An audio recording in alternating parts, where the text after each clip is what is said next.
এরপরে আপনার যে না খাওয়ার যে বিষয়টা বললেন, বাচ্চারা যে খেতে চায় না, এখানেও একটু তাদের মিল প্ল্যানটা একটু দেখতে হবে।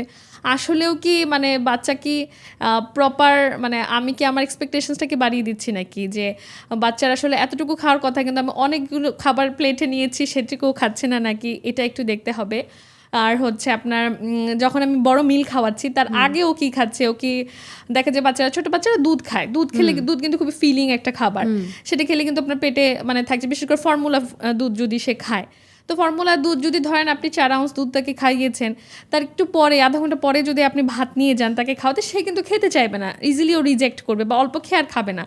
তো দেখা যাচ্ছে যে ক্ষুধাটা তার অলরেডি অল্প খেয়ে নষ্ট হয়ে গেল। আর এখানে একটা বদ্ধ ধারণা কাজ করে, যেটা তো পানি, ও একটু খাইছে, ও তো পেট ফাঁকা আছে, তো মায়েরা বা আশেপাশ থেকে একটা প্রেশার থাকে বেশি করে খাওয়ানো, একটা টেন্ডেন্সি। হ্যাঁ, ঘন দুধ যেটা হয় ফর্মুলা মিলগুলো, সেগুলো কিন্তু মোটামুটি ভারী থাকে, ফিলিং থাকে। তো এই টাইমিংটা আমাদেরকে একটু দেখতে হবে যে আসলেও কোন টাইমেই হচ্ছে, আর বাচ্চা ইনাফ অ্যাক্টিভ আছে কিনা। বাচ্চা যদি ইনাফ অ্যাক্টিভ থাকে, ডক্টরসরা বলেন যে খুব একটা টেনশনের বিষয় না, যদি বাচ্চা অ্যাক্টিভ থাকে, সে যদি একটু কমও খাচ্ছে, খুব একটা টেনশনের বিষয় না। তো এইভাবে আমরা একটু মানে বাচ্চার খাওয়ার বিষয়টা দেখতে পারি প্রথমে। স্ক্রিনটা মেইন মিল নেয়ার আগে খাবারের ডিউরেশন বা গ্যাপ কতখানি হতে হয়? 2 থেকে 3 ঘন্টা মিনিমাম। মেইন মিল নেয়ার আগে? হ্যাঁ, মেইন মিল নেওয়ার আগে আপনার 2 থেকে 3 ঘন্টা হতে পারে। আবার হয় কি আজকালকার বাচ্চারা এটা সেটা খেয়ে ফেলে। দাদুর কাছে যাচ্ছে, একটা চকলেট খেয়ে ফেললো। বা একটা আঙ্কেলের কাছে যাচ্ছে, একটা কিছু জুস খেয়ে ফেললো। সো এগুলো করে দেখা যায় যে বাচ্চাদের আসলে খাওয়ার খিদাটাই চলে যায়। তখন তারা ওই মেইন মিলটা নিতে চায় না। খাবার নিয়ে যেহেতু আমাদের প্রসঙ্গ উঠলো, তো একটা বিষয় থাকে যে মায়েদের একটা কমপ্লেইন যে আমার বাচ্চাটা খেতে চায় না। ফার্স্ট অফ অল টেস্ট একটা বিষয়, যে ওরা সহজেই, আমি যদি একদম টডলারের কথা বলি 2 থেকে 4 বছর, দেখা যায় ওরা নতুন খাবারে অভ্যস্ত হচ্ছে, তো শুরুতে খেতে চায় না, বা দেখা যায় একটা অনীহা থাকে। তো প্রত্যেকটা বাবা মায়ের একটা কমপ্লেইন যে আমার বাচ্চাটা খেতে চায় না। এখানে তাহলে কি কি ফ্যাক্টর কাজ করছে? মানে এখানে কি বাচ্চার প্রতিদিনও কি পরিমাণ খেলাধুলা করছে, কাজ করছে, ওর অ্যাক্টিভিটি হচ্ছে কিনা, এগুলোর উপরেও কি ডিপেন্ড করে? বাবা মায়েরা কি করবে যখন তাদের সন্তান খেতে চাবে না?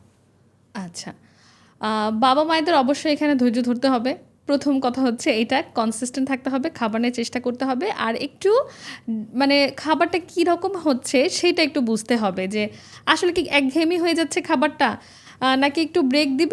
যেমন আমার সন্তান যেটা হয়, ও মাঝে মধ্যে ভাত খেতে খেতে বোর হয়ে যায়, ও তখন বলে আমার আর ভাত খেতে ইচ্ছা করছে না, তখন ও 2-1 দিন একটু রুটি খায়, 3 দিনের পরে সে নিজেই আবার ব্যাক করে বলে যে ভ্যারাইটি আনা। হ্যাঁ ভাত খাবো। হ্যাঁ, রাইট আপু, ভ্যারাইটি আনা, এটা একটু ট্রাই করে দেখা যেতে পারে। বাচ্চাদেরকে আমরা একদমই অনেক সময় দেখা যায় যে পানসা খাবার দেই, একদমই মাল মশলা ছাড়া খাবার দেই, তো সেটা এত বেশি মানে আবার সল্ট আর সুগার দেওয়ার মধ্যেও কিছু রেস্ট্রিকশনস আছে, তো এগুলো না দিলে দেখা যায় বাচ্চাদের খাবারটা আসলে খুব পানসা লাগে, হয়তো তারা খেতে চায় না। তো এখানে আমরা একটু করে আপনার মরিচটা বাদ দিয়ে একটু একটু যদি স্পাইসি অ্যাড করে বাচ্চাকে একটু দেই, যেমন ধরেন আপনি মুরগিটা রান্না করছেন, মুরগির ঝোলে আপনি মরিচটা একটু কম দিলেন বা দিলেনই না, বাকি মশলাগুলো দিলেন, তাতেও কিন্তু একটা মানে ভালো টেস্ট আসে, স্পাইসি একটা টেস্ট আসে। তো সেইটুকু যদি বাচ্চা খায়, এটা এভাবে আমরা একটু এক্সপেরিমেন্ট করে দেখতে পারি যে আমাদের বাচ্চা এভাবে খায় কিনা। তারপরে বা বাচ্চাদের একটা একটা কিছু ফেভারিট থাকার কথা, হয়তো বা সে মিষ্টি পছন্দ করে, তো আপনি ডায়েটে তার একটা দই রাখেন, যদি সম্ভব হয় দই রাখলেন, সেটা একটা মানে ফিলিং ফুড হয়, যেটা বলছিলাম, স্ন্যাক্স একটা দই রাখতে পারেন এরকম করে। বা একটা ফ্রুটস যদি সে খেতে চায়, অনেক বাচ্চাই দেখা যায় যে ফ্রুটসটা পছন্দ করে, ভেজিটেবলস না খেতে চাইলেও ফ্রুটসটা পছন্দ করে, কারণ মিষ্টি হয়, অনেক ফ্রুট স্টক হয়। তো এরকম 1-2টা মানে ও যদি বাচ্চা খাবার নেয় যেটা মনে হচ্ছে যে না হেলদি, আমার যে একদম 3 বেলাই মানে ধরে খাওয়াতে হবে এমন না, সে যদি 3 বেলার মধ্যে থেকে 2 বেলাও মোটামুটি খাচ্ছে, আরেক বেলা একটু স্ন্যাক্স খাচ্ছে, তাতে আপনি মানে স্যাটিসফাই থাকতে পারেন। হ্যাঁ, যেমন অনেক বাচ্চারাই আছে যে খুব যে খায় তা না, কিন্তু বাবা মা স্যাটিসফাই থাকে যে না সে অ্যাক্টিভ আছে, সে 1-2 বেলা মাছ মাংস খাচ্ছে, 1 গ্লাস দুধ খাচ্ছে, দ্যাট ইজ ওকে। হ্যাঁ, এটা যদি আমরা করতে না পারি না, তখন আমরা সবসময় যে স্ট্রেসড থাকবো, আমার বাচ্চা খায় না, আমার বাচ্চা খায় না। আরেকটা বিষয় হচ্ছে, আমার বাচ্চা খায় না, এই বিষয়টা এই সামনে বলা যাবে না বাচ্চার সামনে, কারণ ওইটা যখন আমরা বলবো নেগেটিভলি, আমরা যখন বলবো, তখন ও খাবার দেখলেই মনে হবে যে আরে আমি তো খাই না, তখন ওর বডি ওভাবে রিয়াক্ট করবে যে আমি ভিতরে খাবার নিব না, নেগেটিভটা ও ক্যাচ করবে আগে। হ্যাঁ, রাইট। নেগেটিভ যদি আমি ওর সামনে বা ওর নানুর সামনে বা এসে সামনে, ওর সামনে ওর নানুর সাথে আমি শেয়ার করছি আমার বাচ্চা কিছু খায় না, সারাদিনটা খায় না, সারাদিনটা খায় না, তখন ওর মানে মাথায় অটোমেটিক্যালি কাজ করবে আমি তো খাই না, আমি তো খাবো না। হ্যাঁ, সো এই কথাটা বলা যাবে না বাচ্চার সামনে যে ও খায় না।